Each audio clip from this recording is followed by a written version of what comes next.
అందరికీ నమస్కారం. ఈరోజు కథ నీ జతై చేరన ప్రియ ఎపిసోడ్ నెంబర్ 8. ఈ స్టోరీ మీకు నచ్చితే తప్పకుండా లైక్ చేసి మన ఛానల్ని సబ్స్క్రైబ్ చేసుకోండి. ఇక లేట్ చేయకుండా స్టోరీలోకి వెళ్ళిపోదాం. హైవే దగ్గర ఆగిపోయిన విక్రమ్, సతీష్ ఆ చుట్టుపక్కన వెతికినా ఏమీ క్లూస్ దొరకపోవడంతో తిరిగి ఇంటికి వెళ్ళిపోతారు. విక్రమ్ వల్లి గురించి ఏమైనా తెలిసిందా అంటుంది శారద. లేదమ్మా అంటూ పైకి వెళ్తాడు. వెనకే సతీష్, శ్వేత కూడా వెళ్తారు. వల్లి ఫోటో చూస్తూ, ఎక్కడున్నావు వల్లి, ఎలా ఉన్నావు, నీకేమీ అయి ఉండదని నా మనసు చెప్తుంది అనుకుంటూ అక్కడే కూర్చుంటాడు. అన్నయ్య, వల్లికేం కాదు, నువ్వు ఇలా అయిపోతే ఎలారా, నువ్వు ఉన్నావనే మామయ్య ధైర్యంగా ఉన్నారు, అలాంటిది నువ్వే ఇలా అయిపోతే ఎలా చెప్పు అంటుంది శ్వేత. అవును బావా, నువ్వు బాధపడకు, వల్లి ఎక్కడుందో ఖచ్చితంగా తెలుస్తుంది అని చెప్తూ ఉంటాడు సతీష్. ఆ తర్వాత కట్ చేస్తే, నువ్వా అని కోపంగా అంటుంది వల్లి. హా, నేనే, నువ్వు వద్దు అని చెప్పగానే వెళ్ళిపోయాననుకున్నావా, టైం కోసం ఎదురు చూశానంతే అంటాడు వాడు. అది సరే, ఏం చేద్దామని ఎత్తుకొచ్చావు నన్ను అంటుంది వల్లి. పెళ్లి చేసుకోవటానికి అంటాడు వాడు. పగటి కలలు వద్దు, విక్రమ్కి తెలిస్తే నీకు చేస్తాడు పెళ్ళి అంటుంది వల్లి. నీలో నాకు నచ్చింది ఇదే వల్లి, ఎలాంటి పరిస్థితుల్లో ఉన్నా వనకవు బెనకవు. కానీ నీకు తెలియని విషయం ఒకటి చెప్పనా, ఈ పాటికి ఆ విక్రమ్ గాడిని అరెస్ట్ చేసి ఉంటారు అంటాడు. అవునా, ఏది ఒకసారి కనుక్కో అంటుంది వల్లి. వాడెవడికో ఫోన్ చేసి స్పీకర్ ఆన్ చేసి, రేయ్ విక్రమ్ ఎక్కడున్నారా అంటాడు. సార్, వాడి ఇంట్లోనే ఉన్నాడు సార్ అంటాడు అవతలి వాడు వణుకుతున్న గొంతుతో. చేతిలో ఉన్న ఫోన్ నేలకేసి కొడతాడు వాడు. వల్లి నవ్వుతూ, చెప్పానా పగటి కలలు వద్దు అని, చెప్తే వినవు అంటుంది. ఏయ్, వాడిని వదిలేది లేదు అంటూ అక్కడి నుంచి బయటికి నడుస్తాడు. రేయ్, నాకు ఆకలిగా ఉంది, ఫుడ్ తెప్పించు అంటుంది వాడిని పిలిచి. వాడు వెనక్కి తిరిగి వల్లిని చూస్తాడు. అలా చూడకు, ఇక్కడే ఉంటాను, పారిపోవటానికి కూడా చూడను, హ్యాపీగా తినేసి పడుకుంటాను, నా గురించి టెన్షన్ పడకు అంటుంది వల్లి బెడ్ పైన కూర్చుంటూ. వాడు డోర్ లాక్ చేసి అక్కడి నుంచి వెళ్ళిపోతాడు. విక్రమ్, నువ్వు జాగ్రత్తగా ఉన్నావు, నాకు అది చాలు, ఇక్కడ నేనేం చేసినా వాడు అక్కడ మిమ్మల్ని ఇబ్బంది పెడతాడు, కాబట్టి ఇక్కడ వీడిని డైవర్ట్ చేసి వీడే నీకు ఫోన్ చేసేలాగా చేస్తా అనుకుంటుంది వల్లి. ఇంతలో ఒకడొచ్చి, మేడం ఫుడ్ అని చెప్పి ఫుడ్ ఇస్తాడు. భయ్యా, ఇందులో ఏం కలపలేదు కదా అంటుంది అనుమానంగా. లేదు అంటాడు వాడు. నేను మిమ్మల్ని నమ్మను అంటుంది వల్లి. వాడికి ఏం చేయాలో తెలియక అలాగే నించుంటాడు. తన ప్లేట్లో ఒక బౌల్ ఖాళీ చేసి అందులోకి ప్లేట్లో ఉన్న ఐటమ్స్ అన్నీ వేసి తిను అని వాడికి ఇస్తుంది. వాడేం ఆలోచించకుండా తినేసి, ఇప్పుడు నమ్ముతారు కదా మేడం, మీరు తినండి అంటాడు. హా, నమ్ముతాను, కానీ నాకు ఫుడ్ ఎప్పుడు నువ్వే తీసుకొని రావాలి అంటుంది వల్లి. సరే అని వాడు వెళ్ళిపోతాడు. ఆ తర్వాత కట్ చేస్తే విక్రమ్ వాళ్ళ ఇంటి కెమెరా ఫుటేజ్ చూస్తున్నాడు. ఎన్నిసార్లు చూసినా అందరూ తెలిసిన వాళ్ళే ఉన్నారు. మధ్యలో 90 నిమిషాలు కెమెరా ఆఫ్ అయ్యాయి. తర్వాత మళ్ళీ నార్మల్, ఎక్కడ ఏ క్లూ లేదు. తర్వాత సుమన్ ఎస్ఐ ఇచ్చిన ఫుటేజ్ మళ్ళీ చూశాడు. ఎవరో చూడటానికి విక్రమ్ లాగానే ఉన్నాడు. ఫేస్ మొత్తం కనిపించకుండా జాగ్రత్త పడ్డాడు, కానీ బాడీ లాంగ్వేజ్ మాత్రం తనలాగానే ఉంది. అతను వల్లిని కారులో కూర్చోబెట్టుకొని వెళ్ళటం, తర్వాత కార్ ఇంట్లోకి రావటం వరకు ఉంది అందులో. విక్రమ్ మళ్ళీ కార్ దగ్గరికి వెళ్ళి కార్ మొత్తం పరీక్షిస్తాడు. అందులో ఒక ఖాళీ ఇంజెక్షన్ సిరింజ్ కనిపిస్తుంది. మత్తు ఇంజెక్షన్ ఏమో అని అది పక్కన పెడతాడు. అది కాకుండా ఇంకా ఏమీ దొరకదు. ఆ రోజు రాత్రి విక్రమ్ గార్డెన్లో కూర్చొని ఆలోచిస్తూ ఉంటాడు. శ్వేత పన్నమ్మాయితో మాట్లాడుతూ ఉంటుంది. శ్వేతమ్మ, వల్లి అమ్మగారి గురించి ఏమైనా తెలిసిందా? లేదే, ఏమీ తెలియట్లేదు. అవును శ్వేతమ్మ, మన ఇంటి ఎదురుగా ఉన్న కెమెరా నిజంగా పనిచేస్తుందా? ఇన్ని రోజులు ఆ గవర్నమెంట్ వాళ్ళు పెట్టింది కదా, అదేం పనిచేస్తుందిలే అనుకున్నాను అంటుంది. అయినా మన ఇంటి కెమెరాలకు ఇక్కడ టీవీలో చూస్తాం, మనం ఎవరొచ్చారు వెళ్ళారు అనేది, మరి ఆ కెమెరాలకి టీవీ యాడుంటుందమ్మా అంటుంది మళ్ళీ తనే. పోలీస్ కంట్రోల్ రూమ్లో ఉంటుంది, సిటీలో ఎక్కడ కెమెరా అయినా అక్కడ చూడొచ్చు అంటుంది శ్వేత. ఓ, అందుకేనా ఆ పోలీస్ ఆయనకి మన ఇంటి కెమెరా టీవీ చూడకుండానే అన్నీ తెలిసాయి అంటుంది. మన ఇంటిది మన ఇంట్లోనే చూడగలం, నేను చెప్పేది రోడ్డు పైన కెమెరాల గురించి అంటుంది శ్వేత. అలా అయితే ఆ పోలీస్ అయినా మన కెమెరాల టీవీ చూడకుండానే అన్నీ ఎలా చెప్పాడు అంటుంది తను. ఇంతలో పార్వతమ్మ గారు పిలవటంతో తను వెళ్ళిపోతుంది. శ్వేత కూడా వెళ్ళిపోతుంది. వాళ్ళ మాటలు అన్యమనస్కంగా విన్నాడు విక్రమ్. వెళ్ళి బెడ్పై పడుకున్నాడు, కానీ నిద్ర పట్టడం లేదు. ఇంతలో పనమ్మాయి మాటలు గుర్తొచ్చాయి. పోలీస్ ఆయన మన ఇంటికి రాకుండా ఫుటేజ్ చూడకుండా అన్నీ ఎలా చెప్పాడు అనే మాటలు పదే పదే వినిపిస్తున్నాయి. ఏదో గుర్తొచ్చిన వాడిలా మళ్ళీ ఆ ఫుటేజ్ చూశాడు. వెంటనే సతీష్కి కాల్ చేసి రమ్మన్నాడు. సతీష్కి కూడా ఆ ఫుటేజ్ చూపించి సుమన్ ఇంటికి బయలుదేరారు ఇద్దరు. వెళ్ళి డోర్ బెల్ నొక్కిన నిమిషానికి వచ్చి డోర్ ఓపెన్ చేశాడు సుమన్. విక్రమ్ గారు, మీరేంటిక్కడ అంటాడు సుమన్. ఊరికే ఒక క్లూ దొరికినట్టుగా ఉంటే మాట్లాడటానికి వచ్చాము అంటాడు విక్రమ్. అవునా, గుడ్, ప్లీజ్ కమిన్ అని ఇద్దరిని లోపలికి తీసుకువెళ్తాడు. ఇద్దరు సుమన్ వెనకే లోపలికి వెళ్ళి కూర్చుంటారు. చెప్పండి విక్రమ్ గారు, ఏంటి మీకు దొరికిన క్లూ అని అడుగుతాడు సుమన్. అది మేం చెప్తాము కానీ ముందు మీరు చెప్పాల్సింది ఒకటుంది అంటాడు విక్రమ్. ఏంటి అన్నట్టు చూస్తాడు సుమన్. వల్లి ఎక్కడుంది అంటాడు విక్రమ్ సూటిగా. ఏం అడుగుతున్నారు విక్రమ్ గారు, నాకెలా తెలుస్తుంది అంటాడు సుమన్ చాలా కూల్గా. హో, అయితే మీకు తెలీదంటారు అంతేనా అంటాడు విక్రమ్. సుమన్ నవ్వుతూ, మీరు మాలాగా ఇంట్రోగేట్ చేస్తున్నారు విక్రమ్ అని నాకు తెలీదు అంటాడు సుమన్. సరే, విషయానికి వస్తాను. మీరు మా ఇంటికి ఎన్నిసార్లు వచ్చారు అని అడుగుతాడు విక్రమ్. సుమన్ సైలెంట్. చెప్పండి సుమన్, విక్రమ్ ఏదో అడుగుతున్నాడు కదా అంటాడు సతీష్. ఒక్కసారి వచ్చాను అంటాడు సుమన్ కొంచెం ఆలోచించి. నన్ను అరెస్ట్ చేస్తాను అన్నప్పుడే కదా అంటాడు విక్రమ్. అవును అని తలుపుతాడు సుమన్. మరి మా ఇంటి ఫుటేజ్ ఎలా వచ్చింది నీకు అంటాడు విక్రమ్. చెప్పండి సుమన్ అంటాడు వెంటనే సతీష్. ఒక ఇంట్లో నుండి ఆడపిల్లను ఒకడెత్తికెళ్తుంటే పోలీస్ ఆఫీసర్ సపోర్ట్ చేయటం. వాహ్, చాలా బాగుంది. ఇలా అయితే నీ ఇంట్లో వాళ్ళని ఎవడో ఎత్తుకెళ్ళినా నువ్వు ఇలాగే సపోర్ట్ చేస్తావు కదా అంటాడు విక్రమ్ కోపంగా. నోరు జారకు విక్రమ్ అంటాడు సుమన్. నిజాలు మాట్లాడితే ఇలాగే కోపం వస్తుంది సుమన్ అని రెచ్చగొడతాడు సతీష్. ఏంటి నిజం అంటాడు సుమన్. వల్లి గురించి నీకు తెలుసు అనేది నిజం అంటాడు విక్రమ్. నాకు తెలీదు. ఆ ఫుటేజ్ చూపించి నిన్ను అరెస్ట్ చేయటం వరకే నా పని. అలా చేయకపోతే సౌరవ్ చచ్చిపోతాడు విక్రమ్ అంటాడు సుమన్. నువ్వు నన్ను అరెస్ట్ చేయడానికి సౌరవ్ చనిపోవటానికి ఏంటి సంబంధం అంటాడు విక్రమ్. విక్రమ్ని పట్టుకొని ఒక రూమ్లోకి తీసుకువెళ్ళి లైట్స్ వేస్తాడు సుమన్. ఎందుకు అని అడుగుతారు కదా విక్రమ్. ఇందుకు. అప్పుడు వీడిని కాపాడటానికి నాకు అంతకుమించి వేరే అవకాశం లేదు అంటాడు. సౌరవ్కి నీకేంటి సంబంధం అంటాడు సతీష్. వాడు నా తమ్ముడు అంటాడు సుమన్. సతీష్, విక్రమ్ ఇద్దరూ షాక్. సుమన్తో పాటు బయటకు వచ్చిన విక్రమ్, అంటే నేను సౌరవ్ని కొట్టినందుకు పగ ఇలా తీర్చుకుంటున్నావా? వల్లి ఎక్కడా అంటాడు సౌరవ్ కాలర్ పట్టుకొని. విక్రమ్ చేతులు విదిలించి, నిన్ను వల్లిని సేవ్ చేయడానికి మిమ్మల్ని స్టేషన్కి తీసుకువెళ్ళాను. నిన్ను అరెస్ట్ చేసినట్లు నమ్మించి సౌరవ్ని కాపాడుకొని మమ్మల్ని వదిలేశాడు అంటాడు సుమన్. ఏం చెప్తున్నావు నువ్వు అంటాడు విక్రమ్ కాస్త శాంతించి. నిజం విక్రమ్, మీరొచ్చి కంప్లైంట్ ఇచ్చి వెళ్ళాక నాకు ఒక కాల్ వచ్చింది. వాడు పంపిన వీడియో ప్రూఫ్ చూపించి నిన్ను అరెస్ట్ చేయాలి అన్నాడు.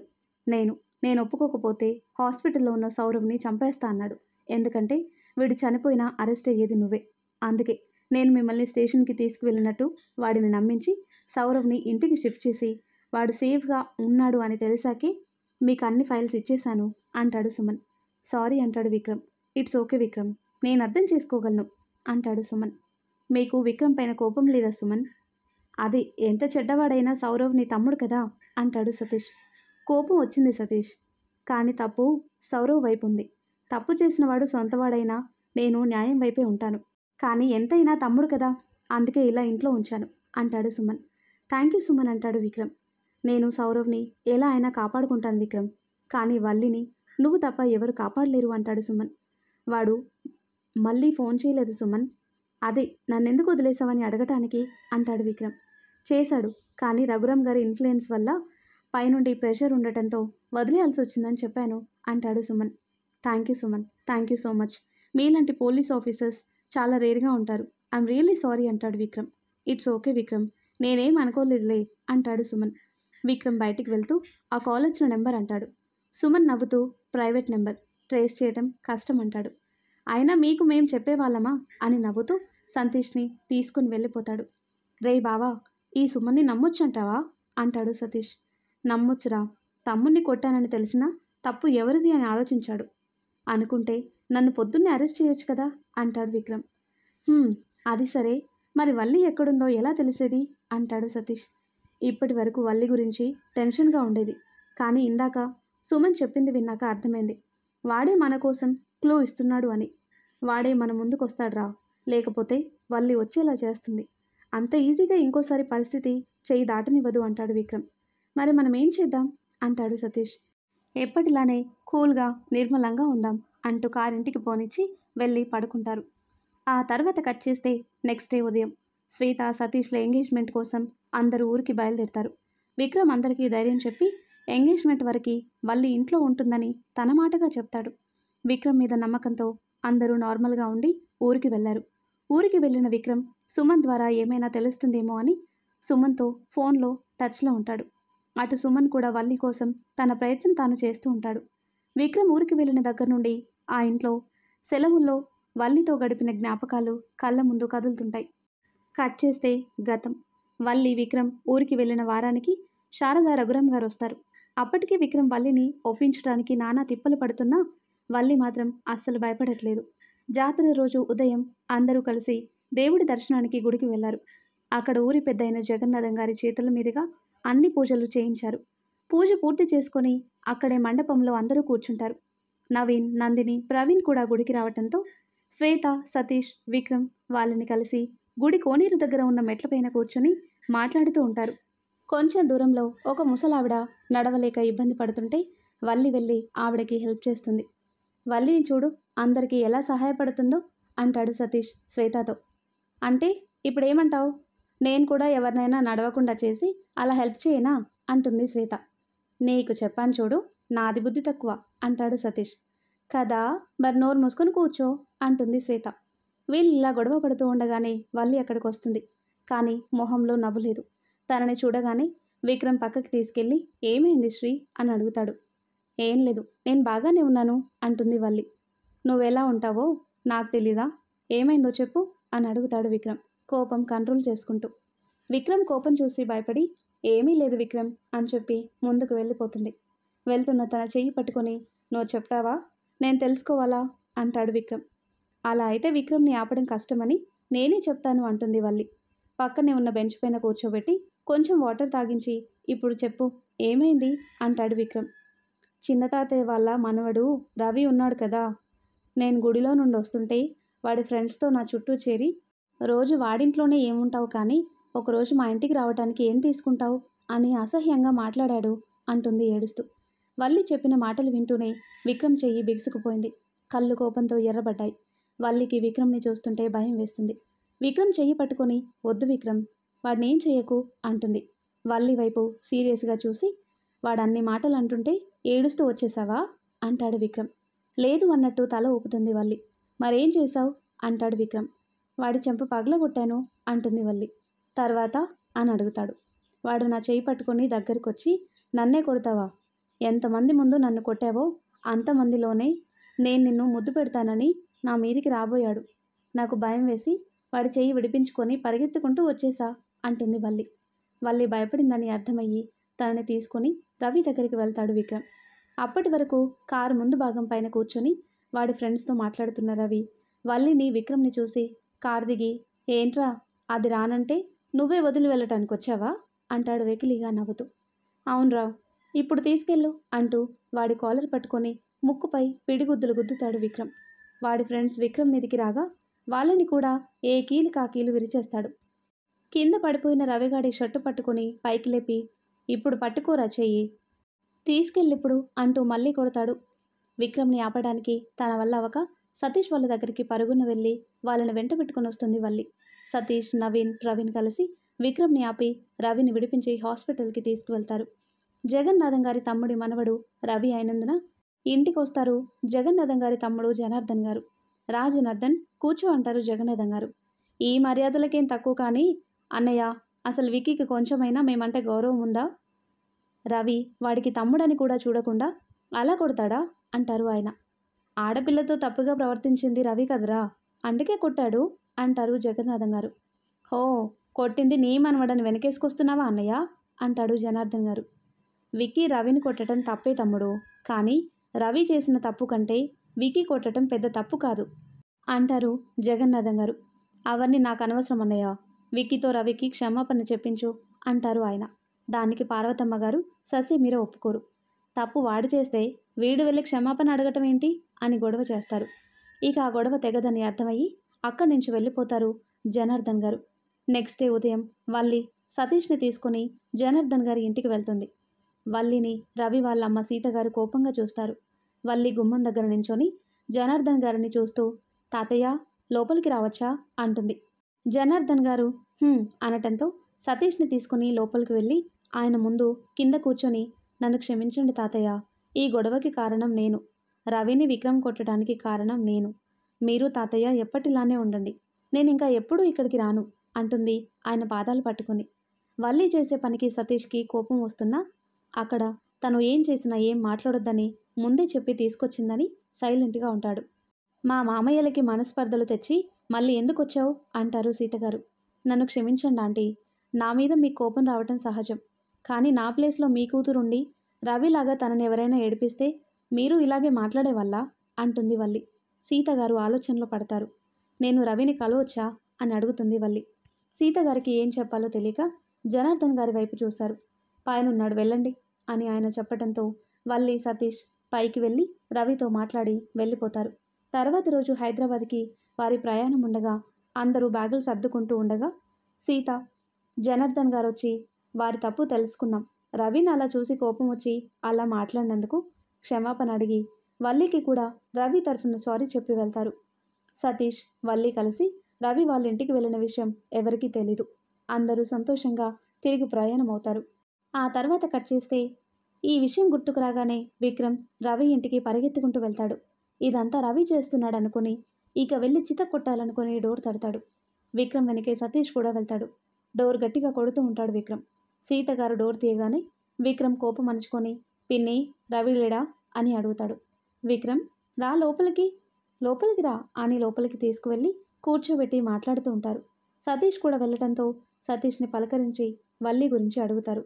అన్నీ ఓపిగ్గా సమాధానం చెప్తూ రవి అని అడుగుతాడు విక్రమ్.